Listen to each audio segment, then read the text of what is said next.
잘 들리십니까? 네, 제가 모니터가 옆에 있으니까 이제 여러분들께 제 목소리가 어떻게 전달이 되는지 제가 듣고 이제 조절할 수가 있어서 저는 상당히 좀 편해졌습니다.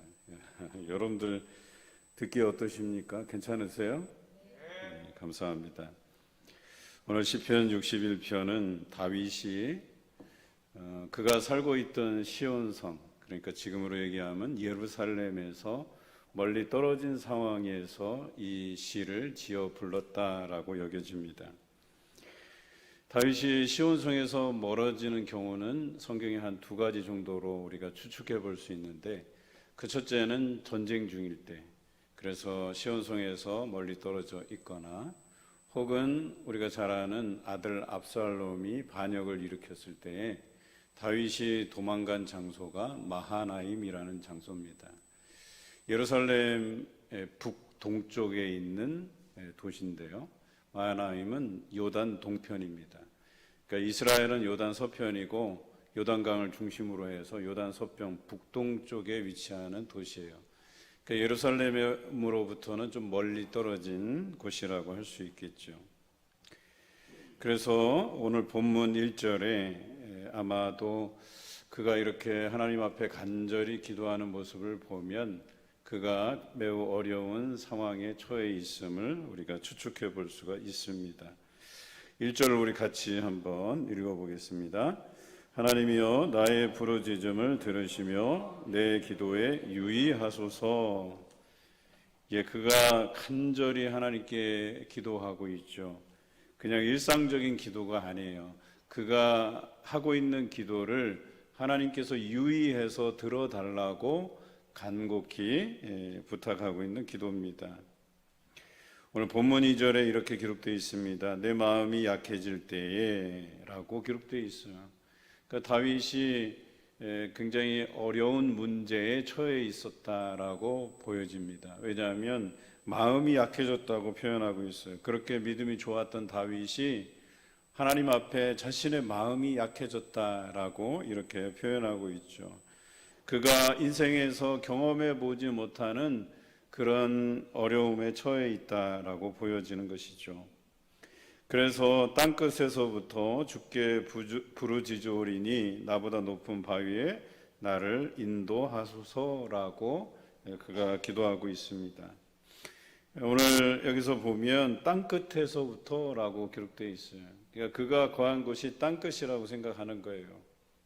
여러분, 성경에서 땅끝, 또 우리가 신앙적인 표현에서 땅끝이라는 표현은 정말 어려운 곳, 정말 우리가 가보지 못하는 그 어떤 곳, 전혀 경험해 보지 못하고 낯선 땅, 뭐 이런 표현으로 쓰일 때 많이 쓰이는데, 오늘 땅끝에서부터 하나님께서 나의 기도를 좀 들어달라고 기도하고 있다라고 하는 사실이죠. 우리가 지난주 시편 60편을 우리가 다룰 때 전쟁 중에서 다윗이 처한 그 곤란한 상황, 그래서 두 번의 전투를 다윗이 치르고 나서 남쪽과 북쪽에서 동시다발적으로 다윗을 대항하여서 전투를 벌이는 장면을 제가 설명을 드렸어요. 어찌 보면 61편이라는 위치가 60편의 연장선상일 수도 있어요. 그러니까 다윗이 전쟁 중에 이렇게 내몰려져서 또 어려운 지경에 내몰려져서 그 어려움 속에서 하나님께 기도하는 그런 장면이 오늘 61편의 장면일 수도 있지만, 저는 그 장면보다는 압살롬에게 쫓겨서 마하나임으로 피신해 있을 때 그가 이 시편을 지어 불렀다라고 가정하고 오늘 말씀을 묵상해 보려고 합니다. 다윗의 상황은 마음이 약해질 대로 약해져 있는 상황이었다는 거예요. 마음이 완전히 무너져 내렸다는 것이죠. 사람이 병들 때에 이러한 경우를 많이 만난다고 합니다. 그러니까 사람이 병들면, 그리고 중병에 걸리면 육체가 먼저 무너지기 전에 정신이 먼저 무너진다고 해요. 마음이 먼저 약해진다고 해요. 내가 이러다가 죽는 건 아닌지, 그렇게 해서 내가 다시 회복되지 못할 수도 있지 않을까라고 하는 이 염려 때문에 정신적인 피폐가 먼저 일어나고, 그 다음에 육신도 그 이후에 함께 무너져 내린다고 해요. 그런데 오늘 상황을 보면 다윗이 마음이 무너져 내린 거예요. 마음이 완전히 약해져 버렸다라고 하는 거예요. 이렇게 되면 헤어나올 길이 없게 돼 있어요. 우리도 그런 걸 많이 느끼잖아요. 상황은 그렇게 큰 문제가 아닌데 정신적으로 피폐해지고 정신적으로 먼저 무너져 내리면 그 작은 문제라도 큰 문제가 된다라고 얘기하는 거예요. 그래서 작은 문제가 사람들을 쓰러뜨려요. 무너뜨려요.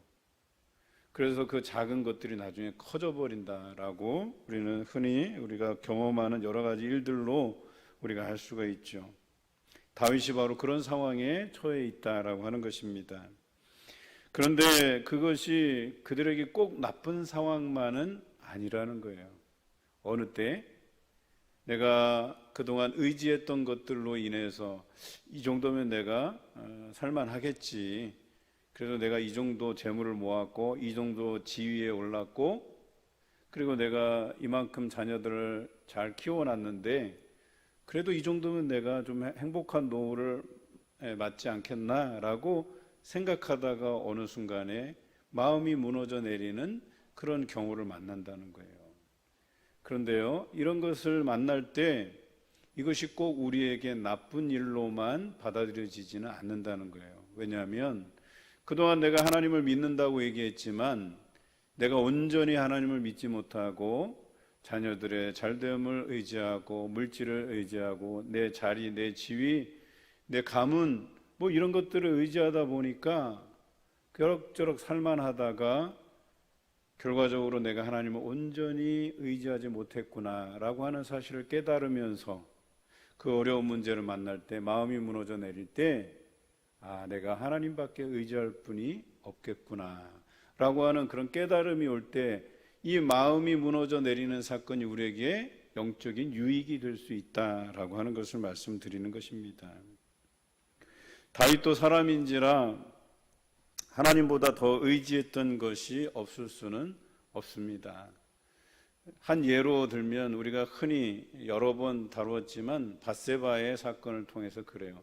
그가 왕위에 올랐을 때 왕이라고 하는 그 지위 그리고 자기가 충분히 전쟁에 나갈 만큼 나갔기 때문에 이제는 더 이상 나가지 않아도 되는 상황이 된 거예요.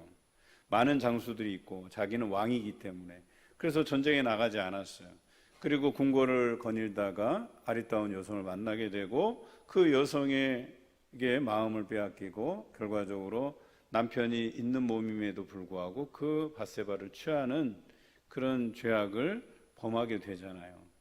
그러니까 뭐예요? 왕이라고 하는 지위가 그에게 믿을 만한 구석이 되었다는 거예요. 그가 하나님을 믿는다고 수없이 고백해 왔지만 한순간에 그가 왕의 지위에 의존하게 되고 의지하게 되고 그것으로 뭔가를 내가 할 수 있다고 생각한 거예요. 그러다 보니까 죄를 범하고도 그것을 은폐하기 위해서 왕의 권력을 사용하게 되잖아요. 그런데 나단 선지자를 통해서 그가 자신의 죄를 알게 되고 마음이 무너져 내리는 경험을 하게 됐어요. 그동안 자기가 하나님 앞에 서원했던 것은 뭐며 그가 고백한 그 신앙 고백들은 다 어디로 간 것이며 거기서 땅을 치며 후회함이 있게 되는 것이죠. 그제서야 자기가 과거에 내가 하나님 앞에 이렇게 열정을 가지고 다짐하고 헌신을 다짐하고 그렇게 신앙생활을 해왔는데 어느 순간부터 내가 의지할 구석이 생겨나고 그것 때문에 하나님을 온전히 우리가 의지하지 못하고 내가 다른 것들을 의지하게 되었구나. 그것을 언제 알았냐? 내 마음이 무너져 내리고서야 알았다라고 하는 거예요.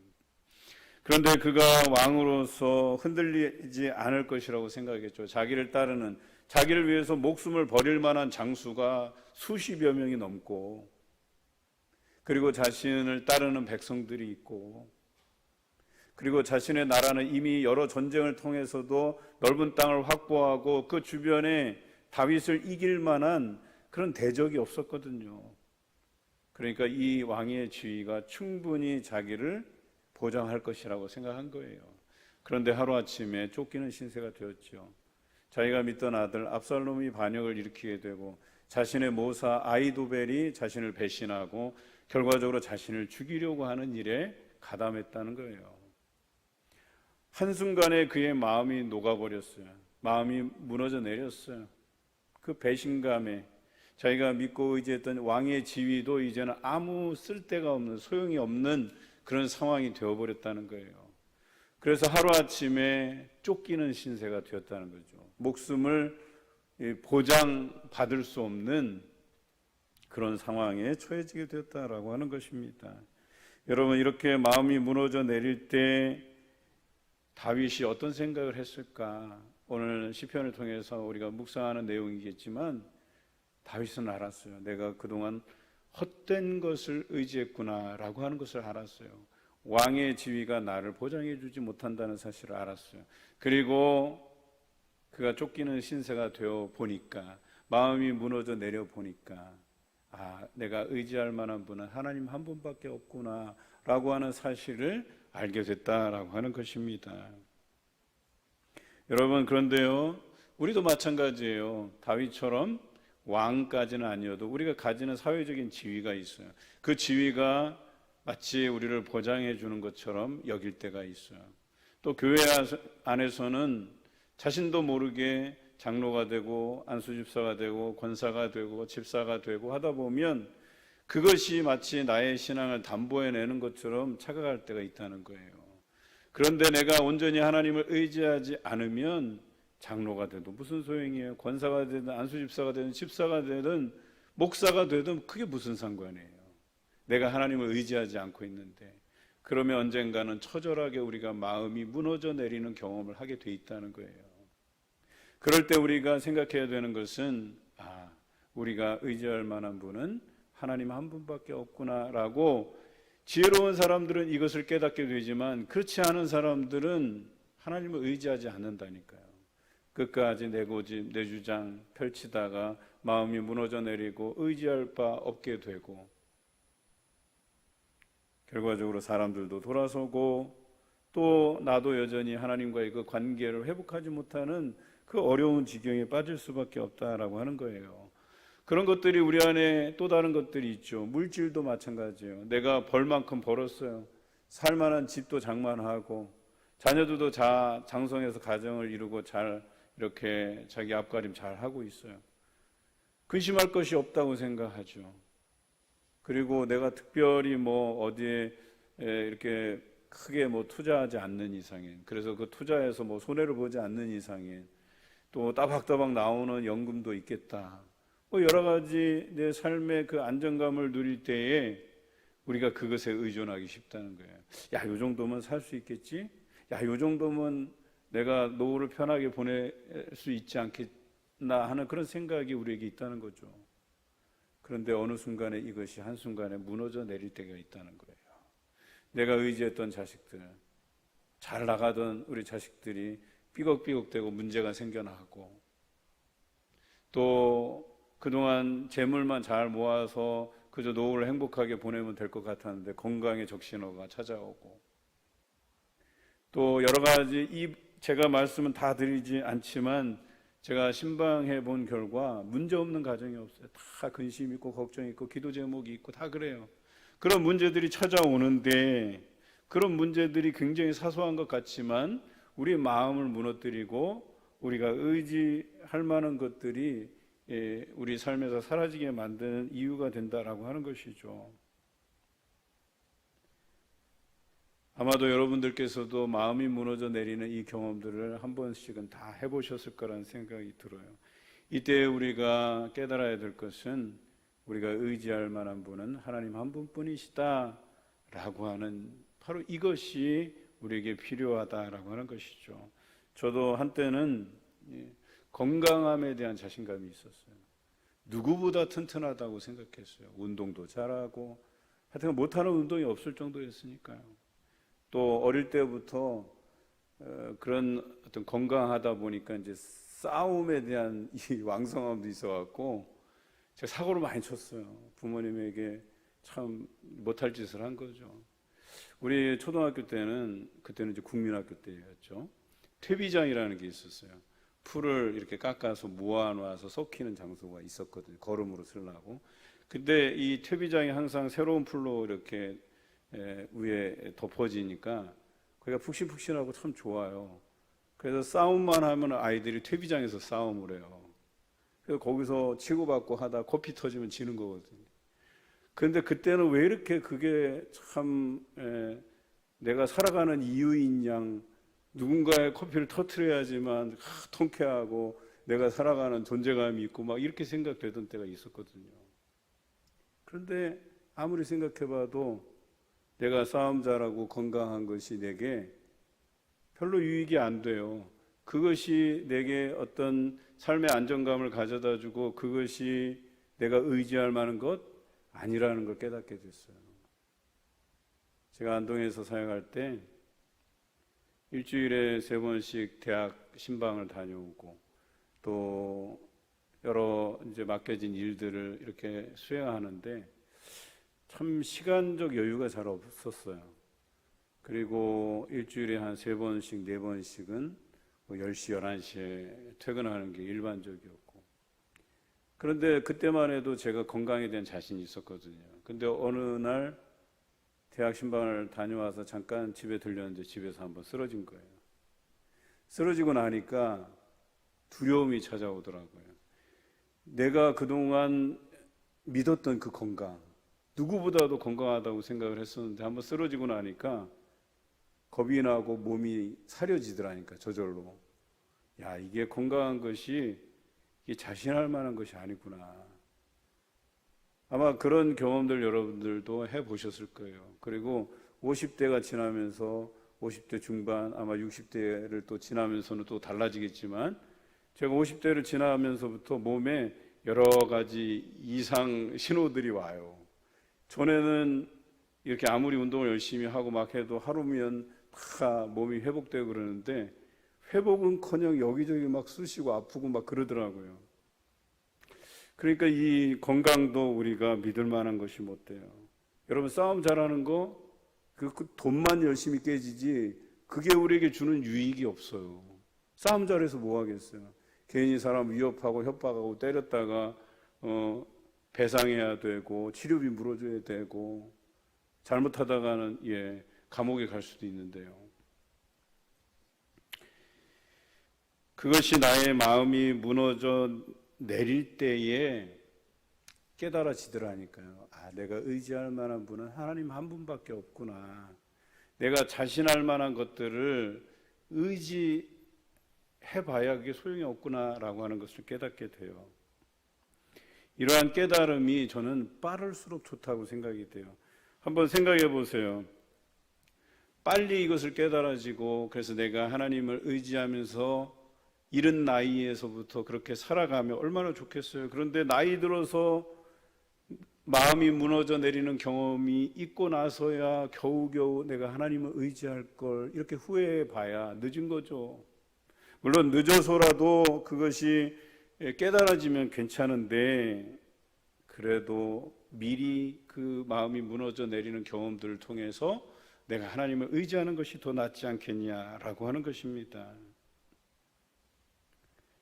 여러분 성경에 보면 포도나무 비유가 있죠. 예수님은 포도나무고 우리는 가지다라고 하잖아요. 이 평범한 진리를 우리가 잘 알지 못해요. 이 비유를 통해서 그렇게 설명해 주시지만 몰라요. 그냥 우리는 포도나무이신 예수님께 붙어 있기만 하면 거기로부터 양분을 계속 우리가 빨아들이고 열매를 맺게 되는데 그걸 못해서 탈이라는 거예요. 그분을 의지하지 못해서 탈이 나는 거거든요. 그래서 다른 데 눈 돌리다가 병 걸리고 다른 데 눈 돌리다가 꺾어지고 다른 데 눈 돌리다가 상처 입고 무너져 내리고 열매 맺지 못하고 그런 일들이 우리 안에 일어나는 것이거든요. 그런데요, 하나님 한 분 의지하고 예수 그리스도에 붙어서 그저 양분을 잘 받아들여서 우리가 열매를 맺으면 되는 것이거든요. 말씀을 열심히 듣고 그 말씀대로 우리가 행하고 살아갈 때에 하나님께서 약속하신 것들을 날마다 우리에게 베풀어 주시고 그 은혜로 우리가 살아가면 되는 것을 왜 이런 쉬운 원리를 갖다 자꾸 우리가 잊어버리게 되는가라고 하는 것입니다.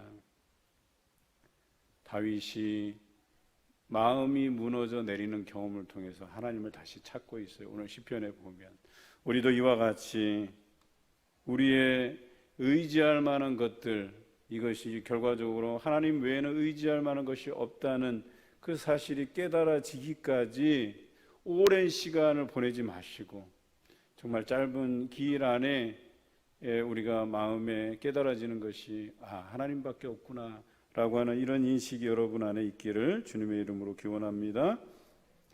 다윗이 의지했던 것 중에 왕의 지위 말고 아버지의 권위로서도 있었죠. 여러분, 아버지가 되보면 당연히 아버지로서 품게 되는 생각은 자녀들이 내 뜻에 따라주기를 바라는 마음이 당연히 있어요. 그런데 자녀들이 그렇게 여러분 생각에 따라주고 같은 생각을 품고 그렇게 살게 되나요? 그렇지 않죠. 제 아들도 대학생 되고 나니까 어려워요. 저랑 얼마나 생각이 다른지. 모든 이야기가 이렇게 하다 보면 이렇게 갭이 느껴져요. 간격이 느껴져요. 다르구나라고 하는 게 느껴져요. 그런데 제가 아들에 대해서 집착을 하게 되면 그런 것 하나하나도 사소하게 나한테 상처가 된다니까요. 과거에 제가 그랬어요. 그것을 내려놓지 못할 때 왜 너는 이렇게 삐뚤어지게 생각하냐. 다른 걸 가지고 삐뚤어 생각한다고 생각했어요. 생각이 다른 건데 그걸 인정하지 못하고 아빠 마음도 이해 못하고 아빠가 말하는 것도 이해 못하고 근데 그런 것 때문에 속상해지더라니까요. 마음이 무너져 내린다니까요. 아유, 내가 저렇게 키우려고 그렇게 정성을 들여서 키웠나? 이런 생각이 들더라니까요. 그런데 이것들에 대해서도 내가 마음이 무너져 내리는 경험을 통해서 그렇구나.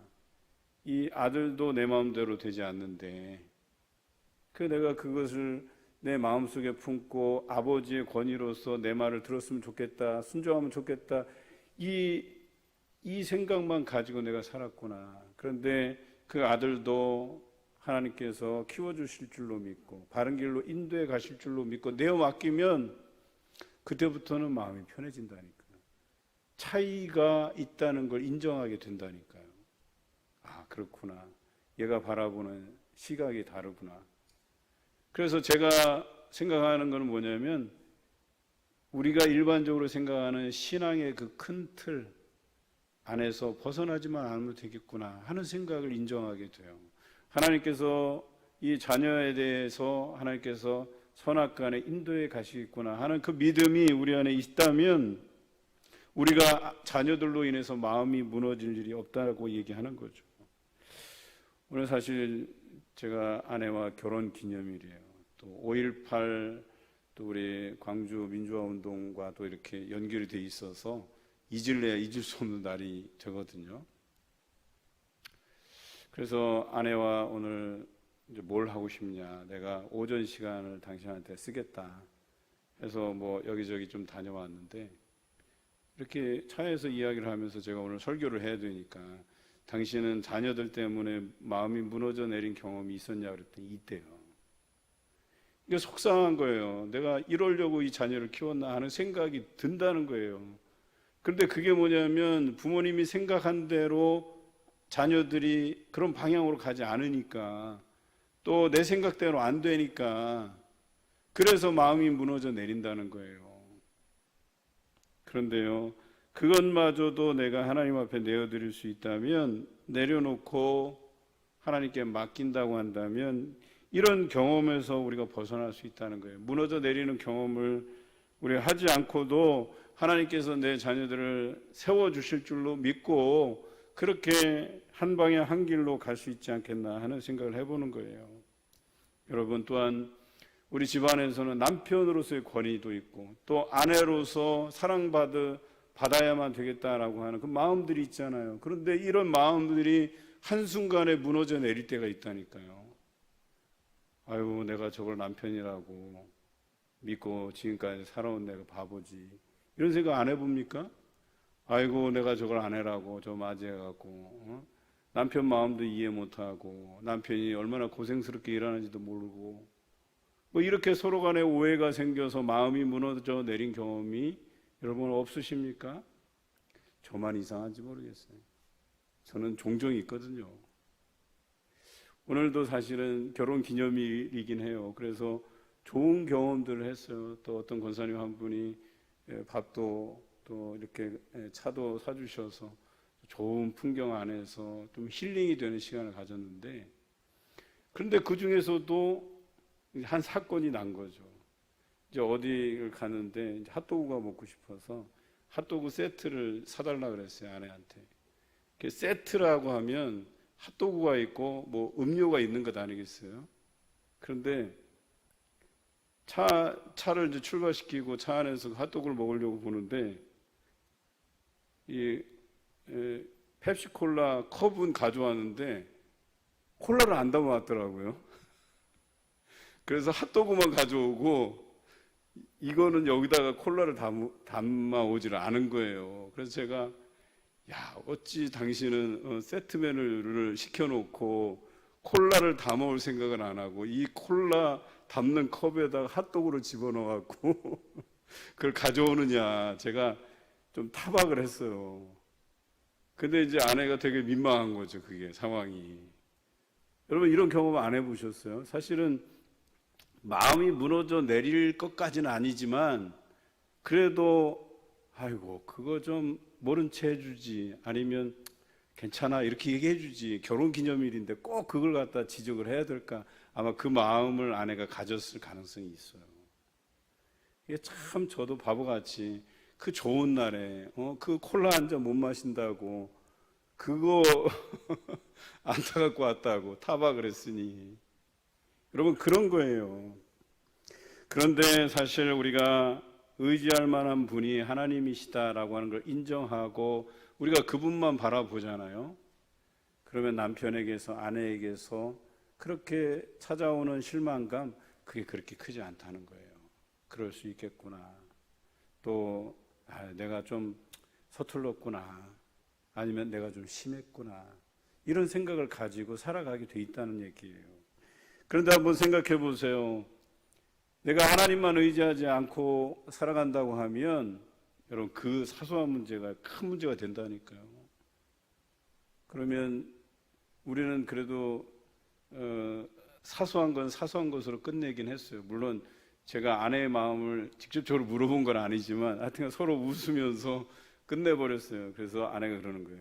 다음에는 내가 꼭 콜라를 담아오겠다고. 그래서 제가 또 농담으로 콜라는 담아오는데 핫도그는 거기다 놓고 오는 건 아니야, 또 이렇게 얘기를 했거든요. 그러니까 웃으면서 끝내긴 했는데, 그게요, 그 사소한 문제가 나중에 뭐 너는 머리가 그 뭐냐, 뭐 돌머리냐, 뭐 이런 식으로 나갔다고 쳐보세요. 그러면 거기서부터 싸움이 되는 거예요.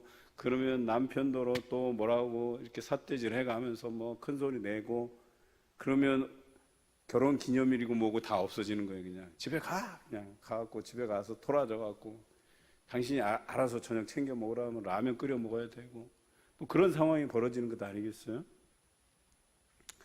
그런데 오늘 이 다윗은요, 아들 압살롬의 반역과 자신의 모사였던 아히도벨의 배신으로 인해서 마음이 완전히 무너져 내렸다는 거예요. 그런데 감사하게도 자기가 이 상황에서 의지할 만한 분은 하나님밖에 없다는 사실, 이 소중한 진리를 깨달아 알았다는 거예요. 본문 3절과 4절 우리 함께 읽어보겠습니다. 주께서 주의 백성에게 어려움을 보이시고 3절과 4절 다시요. 시작. 주는 나의 피난처시요 원수를 피하는 견고한 망대이심이니이다. 내가 영원히 주의 장막에 머물며 내가 주의 날개 아래로 피하리이다. 그래요. 그가 어려운 상황에서 떠올렸던 것이, 내가 그동안 마음이 주저앉고 내려앉을 수밖에 없는 것들을 의지했구나라고 하는 것을 알게 됐어요. 그리고 하나님께 내가 피하나이다. 하나님께서 견고한 망대가 되신다라고 고백하고 있어요. 그리고 내가 주의 장막에 머물며 주의 날개 아래 피하리이다라고 고백하고 있는 거예요. 다윗이 참 이런 면에서 보면 순발력 있고 믿음이 좋은 사람이긴 해요. 왜냐하면 이런 마음이 무너져 내릴 때 하나님을 찾고 찾았으니까요. 우리의 믿음이 이러해야 된다라고 하는 거예요. 우리는 언제라도 마음이 무너져 내리는 경험들을 하게 돼 있어요. 그때 하나님을 생각해야 된다라고 얘기하는 거예요. 우리가 하나님만 의지한다면 여러분 결코 사소한 문제로 우리는 무너져 내릴 필요가 없다는 거예요. 그냥 허허 웃으면서 그것을 넘겨갈 수 있다는 거죠. 지혜로서 넘겨갈 수 있다는 거죠. 그리고 서운해도 그래도 본심은 아니겠지. 그래도 서로의 사랑을 확인하게 되고 또 자녀들에게 실망할 때가 있어도 하나님께서 잘 되게 하시겠지. 그런 믿음 안에서 살아갈 수 있는 것 아니겠습니까? 그런데 오늘 다윗이 그러한 고백을 하나님께 드리고 있다라고 하는 것이죠. 그래서 이 고백이 있고 난 뒤에 다윗이 무너졌던 그 마음이 회복되고 있음을 우리가 본문 5절에서 우리가 읽을 수 있습니다. 본문 5절 우리 함께 읽겠습니다. 주 하나님이여 주께서 나의 소원을 들으시고 주의 이름을 경외하는 자가 얻을 기업을 내게 주셨나이다 그랬어요. 얼마나 감사합니까? 하나님께서 자신이 하나님께 대한 그 약속, 소원을 이행할 때에 결과적으로 하나님께서 약속했던 것들을 우리에게 다 베풀어 주실 것들에 대해서 그는 고백하고 있는 것이죠. 그동안 자신이 이 살아왔던 삶을 보면 하나님께 약속드렸던 그 삶의 고백들을 지켜가면서 살아왔거든요. 그리고 그런 고백들과 함께 실천하면서 살아오니까 하나님께 거기에 대해서 많이 베풀어 주시고 기업들을 주시고 왕위에 오르게 하시고 자녀들을 많게 하시고 이 나라가 굳건히 설 수 있도록 하나님께서 도와주셨거든요. 자신이 지금까지 이루어 왔던 이 모든 업적들이 자신이 이룬 것이 아니고 하나님께서 베풀어 주셨다라고 하는 사실을 그가 깨달았던 거거든요. 그리고 이내 자신이 무너졌던 마음들을 추스리고 다시 하나님께 대한 그 믿음, 그것을 회복하고 그것을 회복하는 동시에 하나님께서 앞으로 과거에 내가 그렇게 하나님 앞에 그 믿음 있는 행위로서 또 내가 하나님 앞에 서원한 것들을 이행할 때 내게 베풀어 주신 그 은혜들을, 그 기업들을 다시 주실 것임을 확신하고 이 노래를 하고 있는 거예요. 그 이후에 어떻게 되었나요? 다시 다윗이 시온성으로 돌아오게 되죠. 왕위에 오르게 되죠. 다시. 물론 안타깝게 그 압살롬을 잃게 되는 아픔을 경험했지만 그래도 하나님께 자신이 그동안 견지했던 믿음들을 회복하고 그가 하나님 앞에 서원했던 것들을 이행함으로 인해서 다시금 그 지위가 회복되고 다시금 원래의 상태로 돌아오게 되는 아름다운 일들을 그가 경험하게 되었다라고 하는 사실이죠. 과거에 누렸던 그 영광을 다시 그가 누리게 되었다라고 하는 것입니다. 본문 6절에 보면 주께서 왕에게 장수하게 하사 그의 나이가 여러 대에 미치게 하시리이다. 이제 확신이 든 거예요. 내가 하나님 믿고 있는 그 믿음을 완전히 회복하고 나서는 이제 자신의 왕의 시대가 이제 장수하게 될 것이고 또 자기 후대에 이어서 또 왕들이 나타날 것임에 대한 확실한 약속을 그가 받았다라고 하는 것이죠. 7절에 이렇게 고백하고 있습니다. 그가 영원히 하나님 앞에서 거주하리니 인자와 진리를 예비하사 그를 보호하소서 이렇게 되어 있어요. 이제는 그가 하나님 앞에 거주하겠다고 약속하고 있어요. 그러면 하나님의 보호하심이 자기를 따를 것이라고 고백하고 있다는 것이죠. 이것이 우리의 고백이 되어야 된다는 거예요. 여러분 모두가 내가 하나님 안에 거하니까 하나님께서 나를 보호하신다라고 하는 그 확신, 그 믿음 안에서 살아가야 된다라고 하는 것입니다. 그리고 다윗은 깨달았어요. 자신이 무엇을 해야 되는지 7절에 기록하고 있는데요. 우리 같이 읽겠습니다. 그가 영원히 하나님 앞에서 거주하리니 인자와 진리를 예비하사 그를 보호하소서. 8절 같이 읽겠습니다. 그리하시면 내가 주의 이름을 영원히 찬양하며 매일 나의 소원을 이행하리이다. 그렇습니다. 이제 하나님께서 자신을 보호해 주실 것을 믿고 이제 그가 하나님 앞에 할 수 있는 것은 하나님을 찬양하는 일, 그리고 날마다 하나님께 약속한 그 서원을 이행하는 것뿐이다 라고 고백하고 있는 거예요. 여러분, 여러분은 하나님 앞에 무엇을 소원하셨습니까? 어떤 신앙의 열정들을 가지고 내가 이렇게 하나님 앞에서 살아가겠다고 작정하셨습니까? 여러분 그 소원한 것들을 잊지 마시기 바라요. 그것들을 하나님 앞에 지켜가시길 바랍니다. 그리고 날마다 하나님을 찬양하시기 바랍니다. 그리고 하나님의 약속하심을 믿으시기 바랍니다. 오직 내가 의지할 만한 분은 하나님 한 분뿐이심을 여러분 믿으시길 바랍니다. 그러면 하나님께서 여러분을 영원까지 지켜주실 것입니다. 매일 삶에서 피 터지게 싸우면서 살아가는 길보다 오늘 다윗처럼 매일 찬양하며 모든 것을 하나님께 맡기는 삶이 더 행복하지 않겠습니까? 여러분의 삶은 하나님께 맡기시기 바랍니다. 그저 우리는 하나님께 약속드린 그 서원을 매일 이행하며 하나님을 찬양하는 일에 몰두하시기 바랍니다. 그러면 여러분 삶을 하나님께서 보장해 주실 것입니다. 이러한 복을 날마다 누려가시길 주님의 이름으로 기원합니다.